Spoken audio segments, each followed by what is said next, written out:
这眼睛屌它这个设定跟之前的冰冻有一点像。市面上盗版一大堆，终于可以买一支正版了。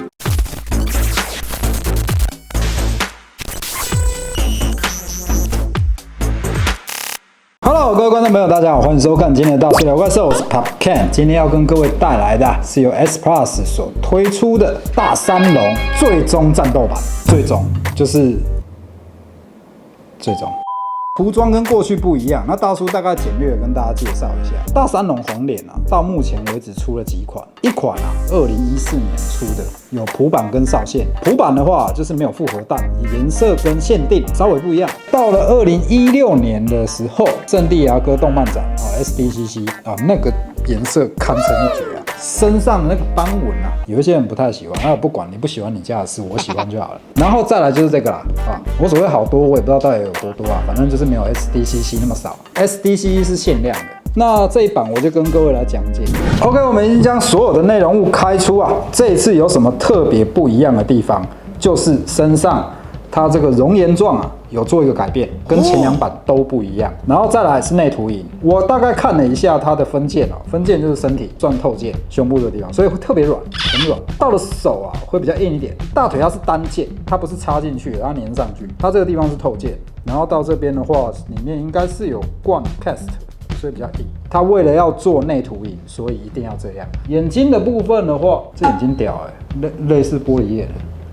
那怎么有人说这个泡汤？我觉得是贴纸，因为它后面是透明件，眼睛会看起来比较好看一点。有的人不喜欢。好，再来是尾巴，尾巴是我怀疑的地方它这个设定跟之前的冰冻有一点像，冰冻也是就是烘热的装上去没有什么问题，某一天你要拿起来的时候就掉下来，这件事有可能在发生。为了以防你们不小心摔断了尾巴，真的有人这样摔断因为他觉得就这样拿起来就可以了，但是尾巴掉下来掉到地上，因为它里面是有灌实心的就是那种泡棉，所以它会变比较脆。真的有那个 feeling跟我当初装冰冻很像有点挤又不会太挤，连烘都不用烘，真的不用烘。可是我觉得它的尾部那个唇也是做的蛮厚的，完全就是这个不用烘，让人家觉得很恐怖以后你要抱这一只，我劝你不要这样把它抱起来，你最好是这样拿着。大家圆梦了吗？大三龙终于再版了，市面上盗版一大堆，终于可以买一支正版了。是大家最想了解的，它到底会不会涨价？不知道，我不是股票台。然后我们再来把过去的那几支全部拿出来。OK， 我们已经将其他的版本拿出来依次就是初版，再来是 SDCC 版，然后再来就这一次的最后决战版。我真的很想笑，因为我不知道最后决战版是什么意思。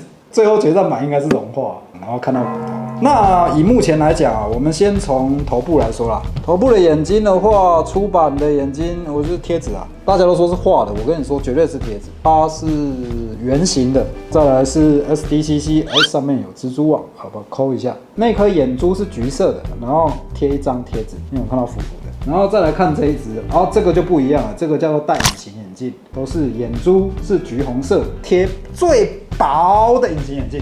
然后线条的部分的话，这个我是不喜欢这个是我最喜欢的线条。那颜色的话，我是最喜欢这个，因为 SDCC 它颜色比较丰富。这一支它有点希望有一点银但是只有喷在这个鳍的表面，然后跟这个红色熔岩的那种感觉。到了 SDCC 的时候，它不只有银，它还有内涂橘，上面还有红，连背鳍上面都还有一些咖啡色吧。新版等于是它重新配置的这个纹路，背鳍上面的用色就是内涂银，跟初版是差不多，但是会比初版好看。那如果你说到底哪一个是最喜欢，但是 SDCC限量。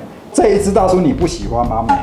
我觉得它这一次的配色就是这个纹路，然后还有内涂银，其实是诚意满满的。因为酒井的30红脸在这个表现上面是很得到大家的青睐他照这样做，我觉得没错。就2件事，满足你有正版的愿望。你们都很喜欢酒井红脸嘛，我就用那种涂装法跟纹路的布置法给你。第三我要再加强一个第三，眼睛你们很爱嫌嘛，说贴纸很明显，我这一次给你戴一个隐形眼镜那最不值得收的是哪一只？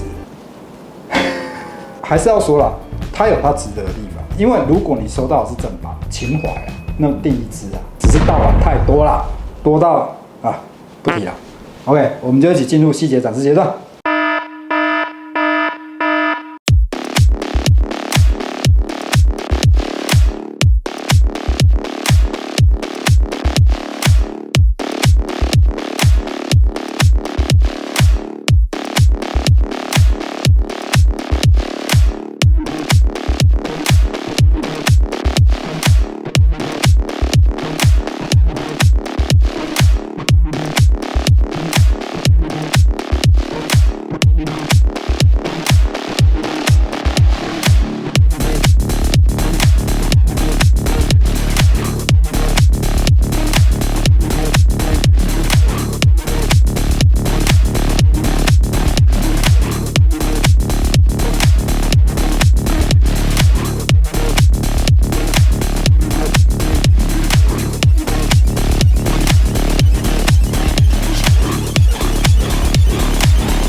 OK， 观赏完细节展示之后，各位是不是非常喜欢我们这一款叫做最终决斗版的大三龙红莲呢？